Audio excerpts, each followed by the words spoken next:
The boy in the corner booth. It was a cold Wednesday evening in Mountain View, the kind that carried a quiet loneliness through the streets. The sun had just dipped below the horizon, leaving behind a dull orange glow that lit up the windows of a small McDonald's on the corner of Castro Street. Inside, the soft hum of the soda machine and the occasional ding from the kitchen filled the air.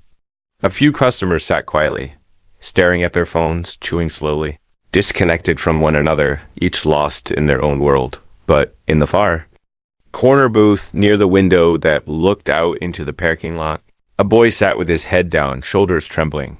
Sundar Pichai had come in for something simple.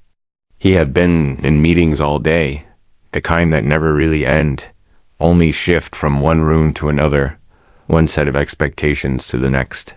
He was dressed casually, a navy hoodie and dark jeans, trying to blend in, though the employees at the counter had given him a second glance. He didn't want attention. He didn't want a business call. He just wanted a few minutes alone, maybe a burger, maybe some peace. But as he stepped inside and scanned the room, something felt ... off. He heard it before he saw it. A soft, muffled sound, almost like someone trying not to be heard. Not a cough, not a sneeze, but the kind of quiet sobbing you only let out when you think no one will notice. Sundar followed the sound slowly, his eyes landing on the boy in the corner booth. The teen looked no older than 15 or 16. His hoodie was pulled tight over his head, and in front of him sat a small cup of water and an untouched cheeseburger, still in its wrapper. His fingers were clenched tightly on the edge of the table. He was shaking. Most people would have looked away, told themselves it wasn't their business. Maybe the boy had a bad day. Maybe he just needed time. But Sundar didn't look away. Something about the boy stirred something deep inside him, something he hadn't felt in a long time. Not since his own childhood in Chennai. Not since the days when he'd sit alone on the steps outside his school, waiting for a father who was always late because the bus never ran on time. He knew that feeling, the quiet ache of being forgotten. Sundar took a step closer, hesitated, then walked up to the boy's booth. "Hey," he said gently, his voice soft and low. The boy didn't look up. He didn't even flinch. It was as if he hadn't heard him at all. "Mind if I sit?" Sundar asked. The boy didn't respond, but he didn't say no either. Sundar slid into the booth across from him. For a few long seconds, neither of them said a word. The boy wiped at his face with the sleeve of his hoodie, still looking down.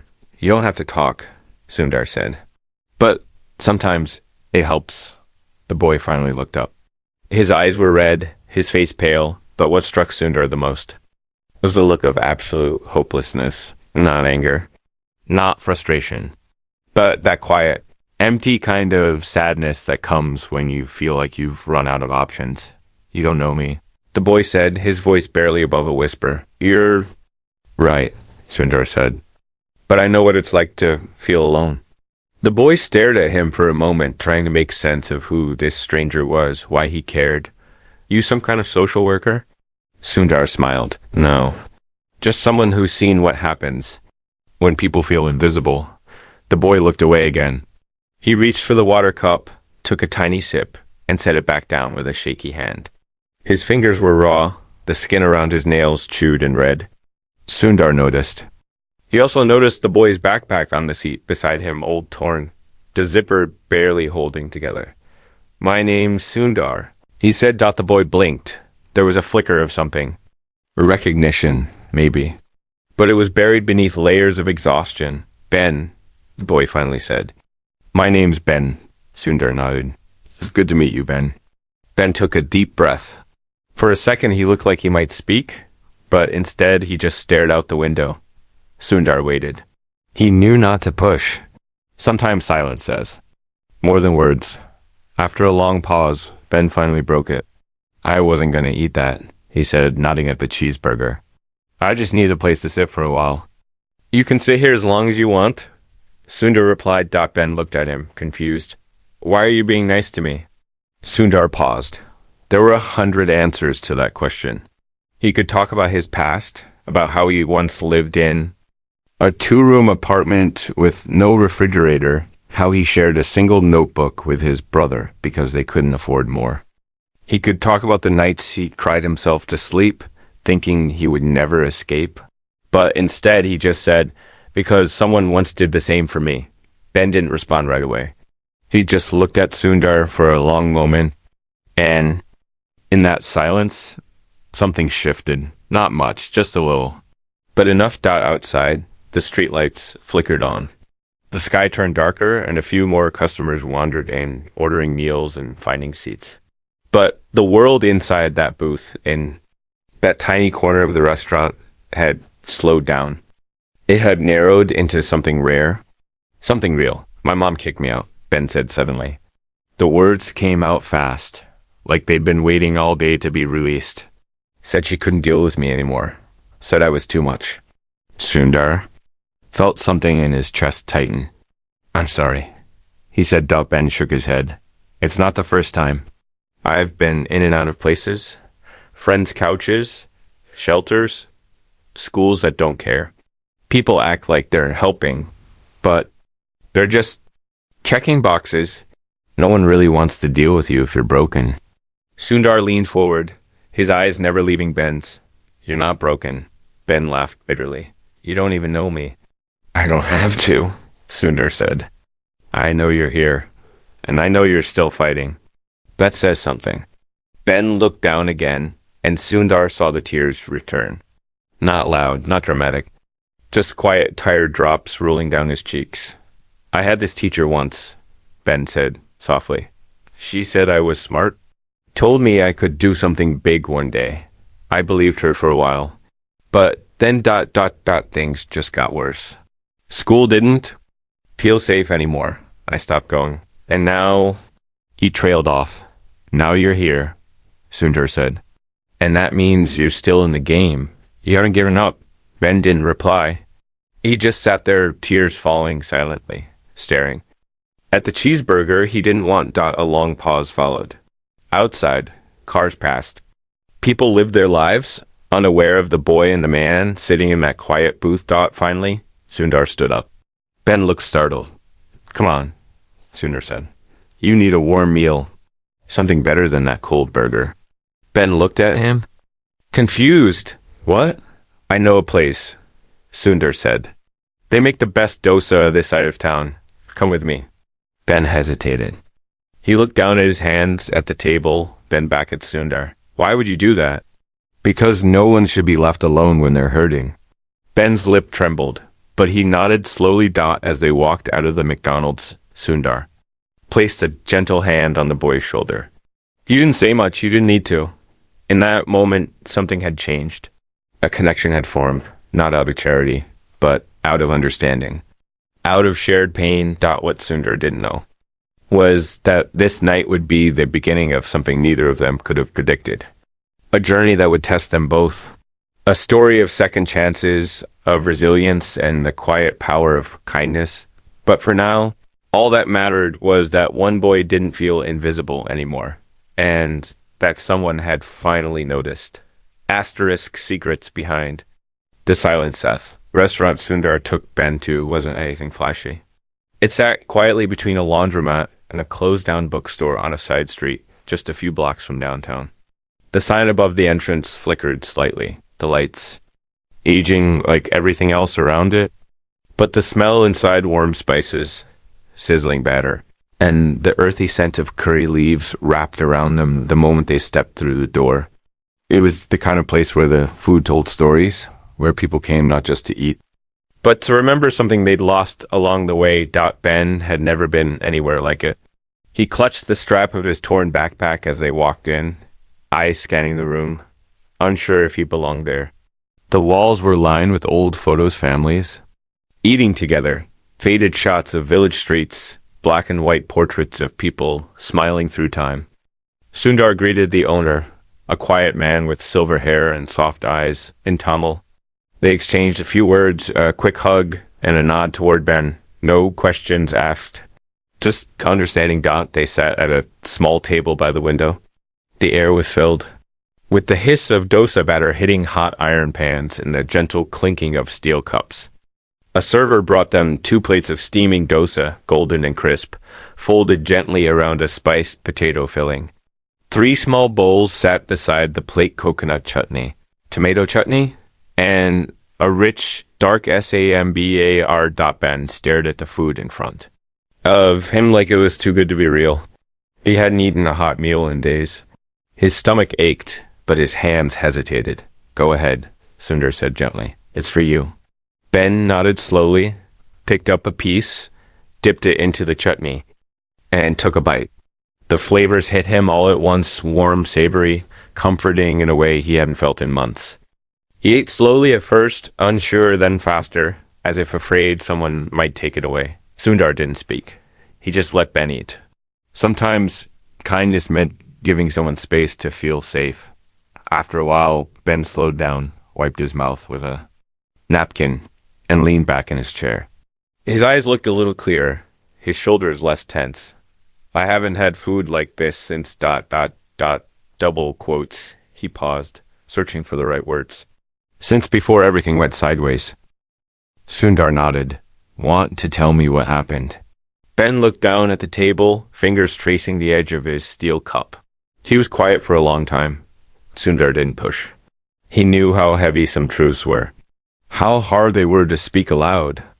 When he'd been carrying them for too long. Finally, Ben exhaled slowly. My mom used to be different. She was warm, funny. We'd make pancakes every Sunday morning, even when we didn't have much. She used to sing to me when I was little.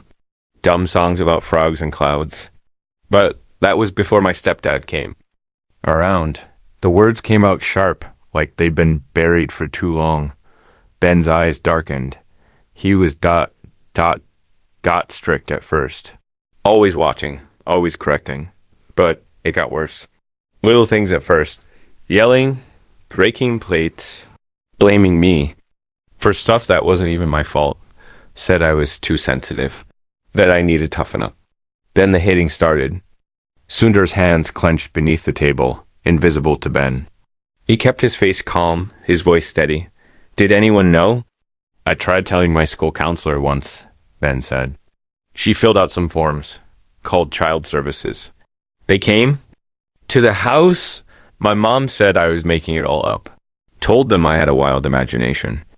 After they left, my stepdad didn't say a word. Just looked at me. That night, ... double quotes, his voice cracked. He swallowed hard. After that, I stopped trying. Sundar felt something break inside. Not just because of what Ben had endured, but because he knew how easy it was for people to slip through the cracks. How systems built to protect sometimes did the opposite. How long ago was that? Sundar asked gently. A year, maybe more. Time gets weird when you're just trying to survive. Sundar nodded slowly. Where have you been staying? At first, I'd sneak into the school gym, sleep under the bleachers. Then the janitor caught me. He gave me a ride to this shelter, but I didn't stay long. Too many rules, too many people. I've been couch hopping since. Sometimes buses, sometimes empty stairwells, whatever's open. And school? Ben shrugged. I stopped going. What was the point? Nobody noticed I was gone. That hit Sundar hard. The idea that someone as thoughtful, as intelligent as Ben had slipped so far into the background that even his absence felt invisible. You deserve better than that, Sundar said quietly. Ben looked at him. His eyes were skeptical. Why do you care? Sundar leaned forward. Because when I was your age, I felt small too. Not in the same way. But I knew what it was like to feel like your life doesn't matter to anyone. I knew what it was like to wonder if you'll ever be more than just ... forgotten. Ben didn't say anything, but his expression softened. And because, Sundar continued, you're not just some story I'll forget tomorrow. You matter. Your life matters. And I want to help. Ben looked down again, his voice barely audible. I don't even know what help looks like anymore. Maybe we figure it out together, Sundar said. There was a long pause. Outside, the wind picked up. Leaves skittered across the sidewalk. Inside, the restaurant began to empty. Closing time approached. The owner came over and placed a small plastic bag on the table. Leftovers, extra food. No words, just a kind smile. Ben looked up at him, surprised. The man nodded once and walked away. He doesn't even know me, Ben whispered. He doesn't need to, Sundar said. Sometimes people help because it's the right thing to do. They walked out into the night. The cold hit them quickly. Ben pulled his hoodie tight around his face. Sundar looked at him and made a decision. Come with me, he said. Ben froze. Where? Somewhere safe. The hesitation returned. It was all over Ben's face. The fear of trusting again, of hoping. I don't want anything from you, Sundar said. No tricks, no promises I can't keep. Just a roof. A warm bed and a chance to rest. Ben stared at him for a long time. Finally, he nodded. Sundar led him to his car. Ben climbed in slowly, clutching his backpack like it was the last piece of himself he had left. As the engine started, a small smile tugged at the corner of his mouth. This is weird, he said. Life's weird, Sundar replied. But sometimes weird is what we need. They drove in silence for a while. The city lights blurred past the windows. Ben watched them quietly, his expression unreadable. Finally, he asked, Do you always pick up strangers in McDonald's? Only the ones who cry into cheeseburgers, Sundar said with a smile. Ben laughed softly. Not much, just a little. But it was real. They arrived at Sundar's modest apartment complex. Nothing extravagant. Just a quiet building with a courtyard and a soft glow in the windows. Sundar led Ben inside, offered him a towel, fresh clothes, a warm shower. Ben stood frozen in the hallway for a long time, unsure how to move, how to accept. It's okay, Sundar said. Take your time. Later, as Ben lay on the guest bed, wrapped in blankets, his backpack resting beside him, Sundar knocked once and opened the door slightly. You need anything? Yes. Ben looked at him. His voice was small. No one's ever done this for me before. Well, Sundar said, maybe it's time someone did. He closed the door gently, leaving Ben alone in the quiet. But this time, it wasn't a lonely quiet. It was peaceful. Ben stared at the ceiling for a long time. Then he reached into his backpack, pulled out a wrinkled piece of paper, and unfolded it. On it was a sketch rough, but filled with detail. It was a blueprint. Some kind of design. Sundar didn't see it, but Ben stared at it for a long time, his fingers brushing the edges. Outside the room, Sundar sat at the kitchen table, laptop open, mind racing. He had resources, connections, power, but he knew this wasn't about money. This was about presence, about showing up when no one else would. And deep down, he knew Ben's story was just beginning.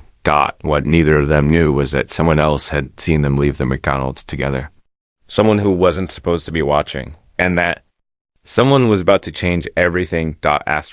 Whispers in the dark. Morning light filtered through the sheer curtains, casting soft golden patterns across the wooden floor. The air inside Sundar's apartment felt different, warm, still. Like the world had paused just long enough to let someone breathe. Ben stirred beneath the blanket, his body instinctively curling tighter as the quiet hum of the outside world seeped into the room. For a moment, he didn't open his eyes. He just lay there, surrounded by unfamiliar comfort, caught between disbelief and fragile hope. When he finally did sit up, the unfamiliar softness of the bed made him pause. It had been months since he had slept like this, without fear, without cold, without the hard floor pressing into his bones. He glanced around. The room was small but clean. A folded towel lay on the chair, and beside it, a fresh hoodie and a pair of jeans. On the dresser, a sticky note in neat handwriting simply read, "Coffee's on the stove. Take your time." Sundar Ben stared at it for a long time. No one had left him a note in years. In the kitchen, Sundar was quietly answering emails, dressed in a casual shirt, a steaming mug in front of him. The smell of coffee and toasted bread filled the air. He looked up when Ben stepped in, still in his old clothes, clutching the backpack like it was part of his body. "Morning," Sundar said with a small smile. "Sleep okay?" Ben shrugged, avoiding eye contact. "Yeah, Better than a bus seat. Sundar motioned to the counter.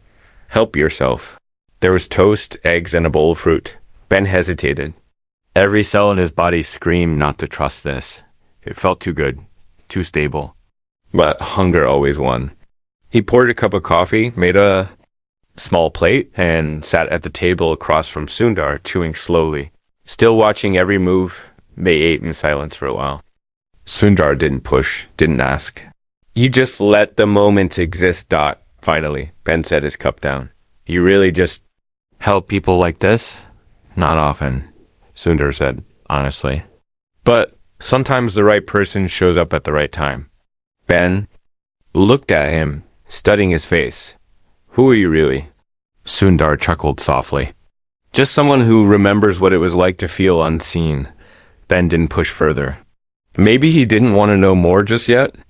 Maybe part of him was afraid to find out this was all a dream. But outside that peaceful apartment, in the cold shadow of a gray van parked 2 blocks away, someone was watching. A man in a black hoodie sat in the front seat, binoculars resting. In his lap, he had followed Sundar and Ben from McDonald's the night before. Not by chance, not by curiosity, but by purpose. He pulled out a phone, snapped a photo of the building, then another of a profile image he had stored Ben from months earlier when he was still in the system. The man didn't speak. He just hit send. Somewhere across town, in a dark office filled with stacks of files and blinking screens, a woman received the message. Her lips tightened as she read the text beneath the photo. Found him. Back inside the apartment, Ben had finished eating. He stood slowly, unsure of what came next. Could I ask you something? He said. Of course, Sundar replied. Ben hesitated. What do you do? Like ... for work? Sundar smiled gently. I work in tech. Help build things that make people's lives easier, hopefully. Ben tilted his head. Like apps and stuff. Sort of. Systems, platforms, tools. Do you build stuff yourself? Not as much as I used to. Now I lead teams who do. But I started with just a computer and a lot of curiosity. Ben seemed to think about that. I like building stuff too. Oh, I used to. Sundar leaned forward, interested. What kind of stuff? Ben pulled his backpack onto his lap, unzipped it carefully. From inside, he took out a crumpled stack of papers, folded, stained, but filled with drawings, schematics, flowcharts, sketches of strange devices, and clean, thoughtful lines. Wasn't child's play. It was real, detailed, focused. Sundar's eyes widened as he gently took one of the sheets. It was a hand-drawn design for a mechanical filtration device. Rudimentary, but sound. You drew this? Ben nodded. It's stupid. Just something I started when I had nowhere to go. It's not stupid, Sundar said, still staring at the drawing. This ... This is brilliant. Ben looked down. I thought maybe if I could build something that mattered, someone might notice. Those words hit Sundar harder than anything so far. They echoed something deep in his own past, when he too dreamed of being seen, not for what he had, but for what he could create. Have you ever built one? Sundar asked. Ben shook his head. Never had the parts. Or the space? Sundar stood up, walked to a small storage cabinet in the hallway. He returned with a toolkit and a small white box of components leftovers from an old prototype project. He set it on the table gently. Let's build one together, he said. Ben stared at him, mouth slightly open. You're serious? Completely. They spent the next hour hunched over the table, pushing aside breakfast dishes, measuring, connecting, adjusting. Ben's hands moved quickly, with purpose. Sundar guided where needed, but mostly watched in awe. This wasn't just raw talent, this was something rare.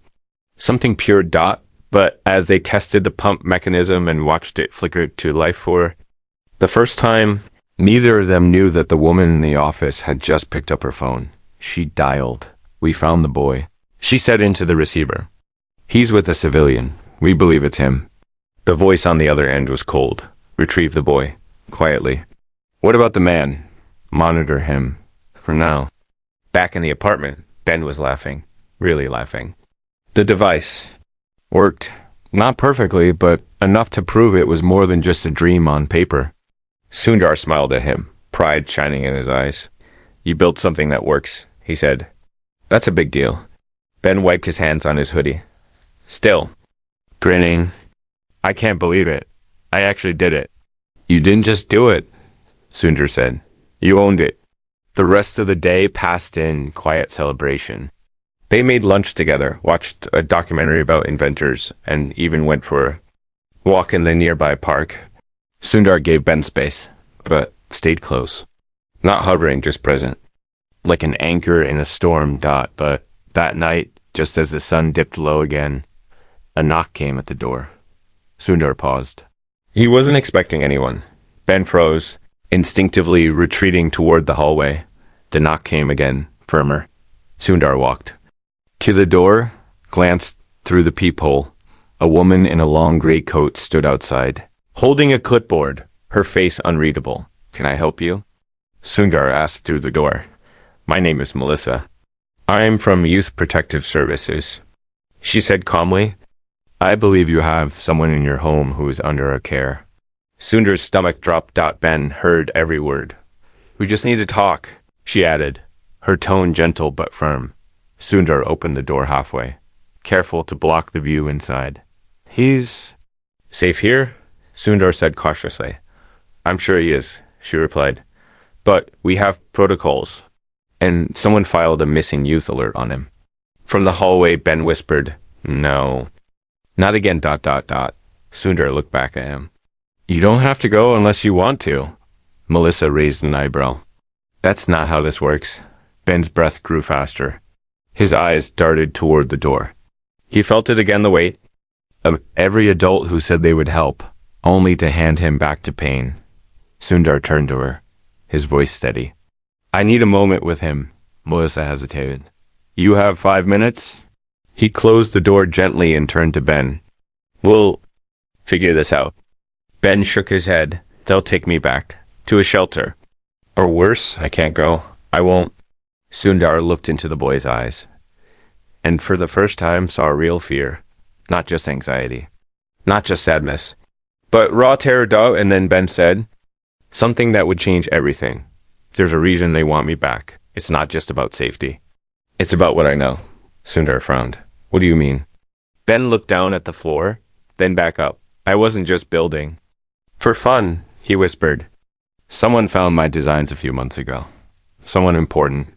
They offered money, said they'd help. But when I asked questions, they got mad.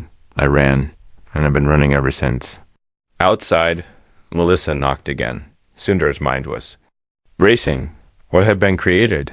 And who was chasing him? Ben looked at him. Desperate. Double quotes. Please. Don't let them take me. And in that moment, Sundar knew this was no longer just about kindness. It was about protection. Truth. And something far bigger than either of them had imagined. The blueprint trap knock came again, sharper this time, outside Sundar's door. Melissa stood with practiced patience, but behind her eyes was a flicker of something colder, something calculated.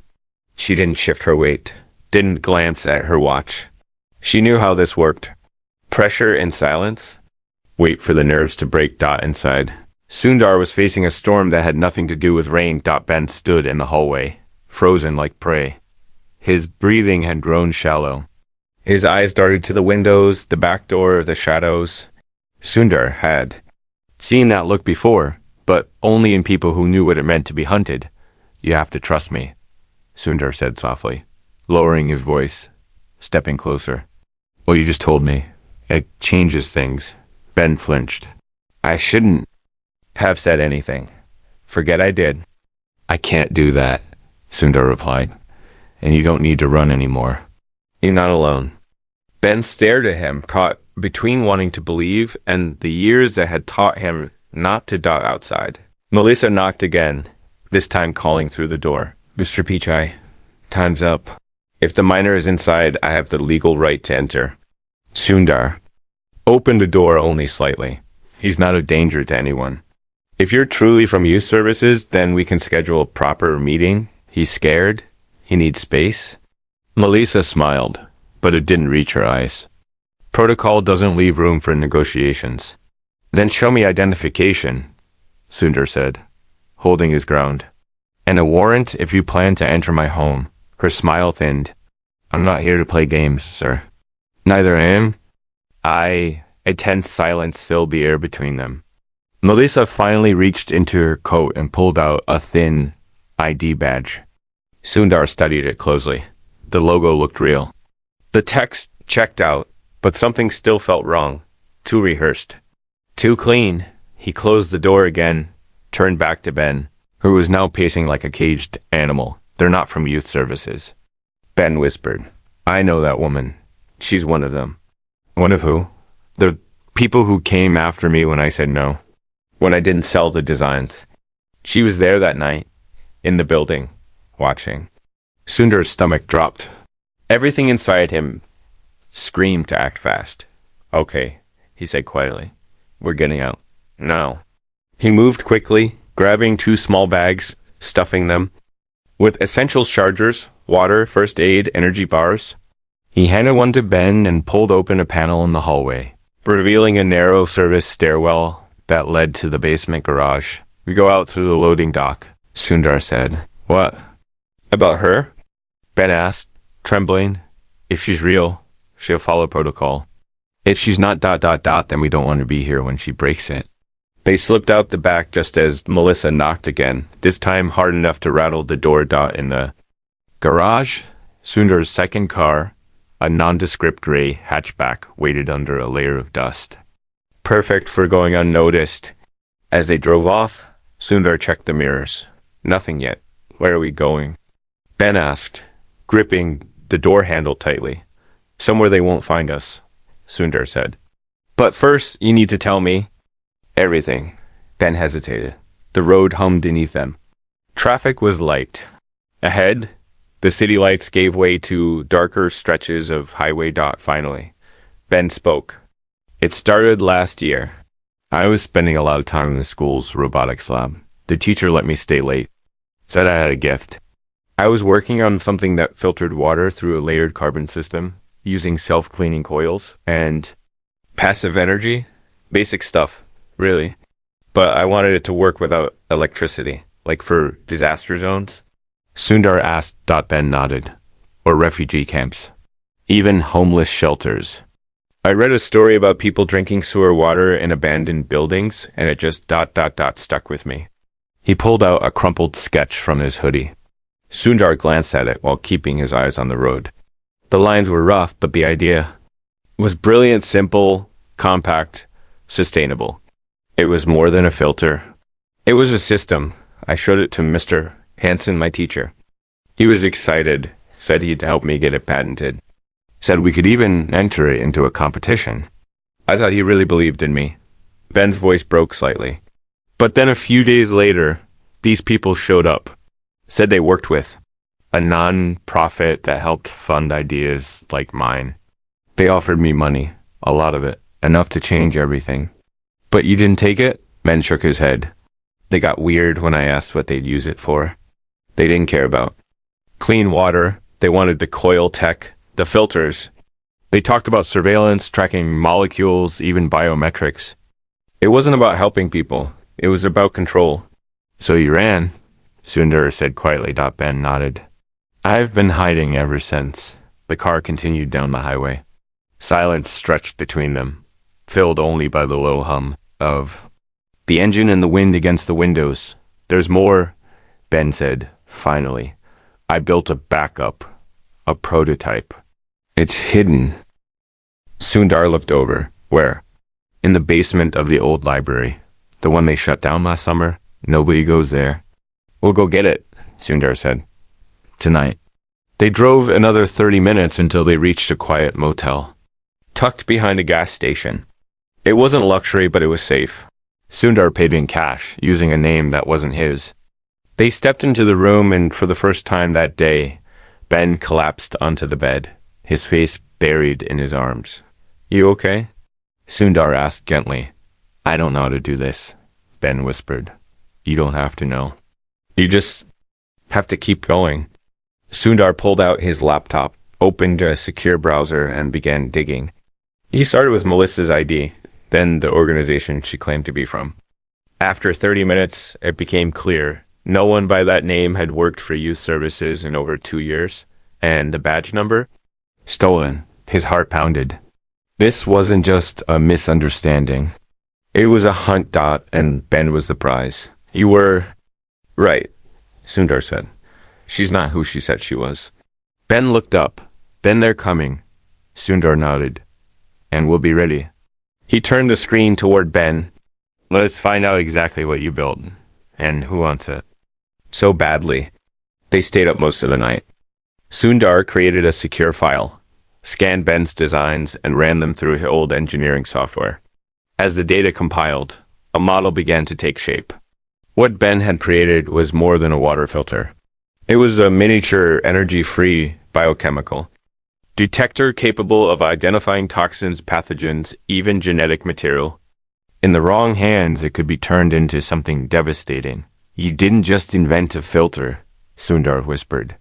You built a tool that could reshape how we track, analyze, and control access to clean resources. I didn't mean to, Ben said, voice shaking. But you did, Sundar replied. And that makes you dangerous to people who want power more than progress. At dawn, they packed up and left the motel. They reached the library just after sunrise. The building stood silent, boarded up, forgotten. But Ben knew the way. Through a broken window in the back, down the narrow stairwell into the basement. Dust swirled around them. The smell of mold and old books lingered in the air. Ben moved quickly, pulling away a loose panel on the wall. Behind it, wrapped in cloth, was the prototype. Sundar knelt beside it, gently unwrapping the bundle. The device was beautiful in its simplicity. A small cylinder, light enough to hold in one hand, wires wrapped tightly, small filters layered inside.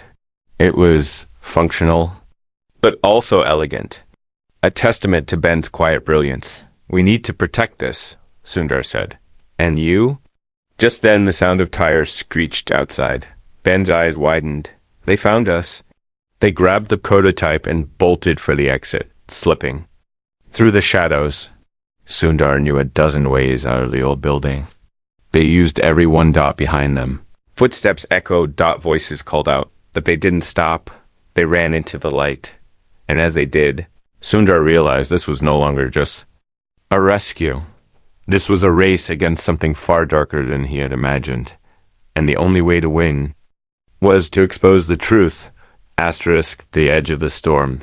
Sun was just rising, but it offered no comfort. It cast long golden fingers across the street as Sundar and Ben ducked into a narrow alley behind the library, breaths fast and shallow. Behind them, black vans screeched to a halt. Doors slammed. Footsteps hit pavement, but they didn't look back. Not yet. They couldn't afford to. Sundar's heart pounded in his chest, not from exhaustion, but from realization. This wasn't a mistake. It wasn't a misunderstanding. This was a coordinated effort. Someone had mobilized a team. Someone with power.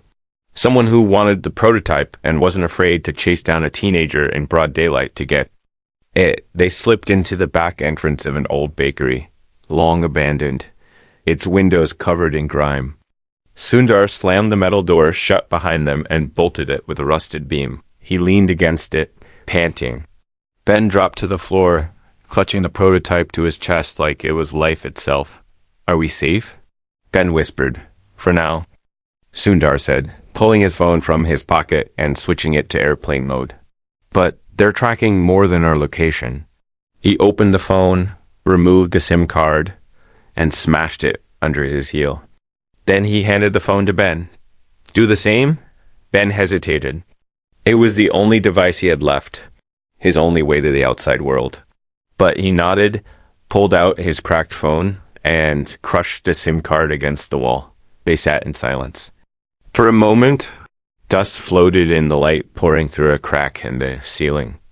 The city outside buzzed with its usual rhythm, unaware that inside this rotting room, something was unraveling. Who are these people? Ben asked finally. Sundar looked at him, expression grim. I don't know yet, but I know where to start. He opened his bag, pulled out a sleek black laptop, and set it on a broken table. Within minutes, he had established a secure connection through a mesh of virtual private networks. His fingers moved fast, fluent in a language few people could understand. He wasn't just good at tech, he was built from it. What are you doing? Ben asked, standing over his shoulder. I'm tracing the fake ID. The woman who came to my door, Melissa? Her credentials were stolen from a database. That means whoever's behind this had access to government files. So it's not just a company, Ben said. It's bigger. Maybe, Sundar said. But everyone leaves a trail. After a few minutes of digging, a name surfaced. Sealand Industries. It was listed as a private defense contractor. Very little online presence. Almost no official records. But one thing stood out, an internal project listed only as arc filter subsystem testing phase 3. Ben leaned closer. That's my design, Sundar.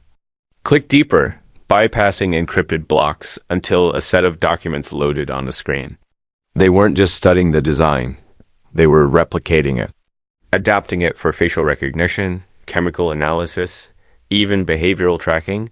The device Ben had dreamed of to help the homeless was being twisted in to control them. They want to use it to monitor people, Ben whispered. In shelters. In schools, maybe even in homes. Total surveillance, Sundar said. Through the water they drink. Ben staggered, back horrified. This is why they want you, Sundar said. You're the only one who fully understands how it works. And you didn't sign anything? You're a loose thread. A long silence followed. Finally, Ben whispered, What do we do now? Sundar's eyes narrowed. We find help. Real help. People who can't be bought. He stood, grabbed the laptop, and tucked it under his arm. Then he turned to Ben. There's someone I need you to meet. They left the bakery through a side entrance and boarded a train heading north. No tickets, no phones. Just two strangers, fading into the blur of movement. Sundar kept watch, eyes scanning each stop, every passenger. Ben sat beside him, the prototype hidden under his jacket. The train cut through cities and farmland, until they reached a quiet coastal town. They walked several blocks, turned down a tree-lined street, and stopped at an old white house with peeling paint and wind chimes that whispered in the breeze. Sundar knocked. The door opened, revealing a woman in her 60s wearing a loose sweater and glasses that slid down her nose. Her gray hair was tied back in a bun. She looked at Sundar, then at Ben, then stepped aside. Come in, she said. They've been watching your name for a week. Ben hesitated, but followed Sundar inside. The house smelled of books, pine, and something floral. Stacks of papers lined the shelves, alongside blinking servers and a whiteboard filled with complex equations. This is Dr. Lana Thorne, Sundar said. She's a former ethics officer at a major AI firm. She blew the whistle on a global data abuse scandal. They tried to bury her. She didn't let them. I've been off the grid ever since, she said, sitting at a worn wooden desk. But when Sundar reaches out, you answer. Ben stepped forward, clutching a prototype. I built something I thought could help people, he said, but now they want to use it to hurt them. He placed the device gently on the table, got Lana examined. It with practiced hands. Her brow furrowed as she opened its casing and studied the coils, the filter layers, the modular ports. This is revolutionary, she said. How old are you? 16, Ben said quietly. You built this by yourself? Yeah. Lana looked at Sundar. Do you understand what you have here? Yes, Sundar said, and we need to protect it. Then we need to do two things, Lana replied. First, destroy any trace of the prototype's code that can be used to track or reverse engineer it. And second, go public. What? Ben asked. Go public? Lana nodded. The only thing that protects truth is light. Expose what they're doing. Show the world the design you intended, before they twist it beyond recognition. Ben looked terrified. They'll come after me. They already are, Sundar said. But if the world sees you not just as a runaway, but as the mind behind. This technology they won't be able to hide anymore. But I'm just a kid, Ben whispered. Exactly, Lana said. And that's what makes your voice powerful. They spent the next 12 hours working. Lana encrypted the prototype's blueprint. Sundar wrote a technical brief explaining how Selim had corrupted the original vision. Ben filmed a quiet video raw, shaky, but real. He told his story, not as a genius or an inventor, just as a boy who wanted to help. I didn't mean to build something dangerous, he said to the camera. I just wanted to clean water, to help people like me, the ones no one sees.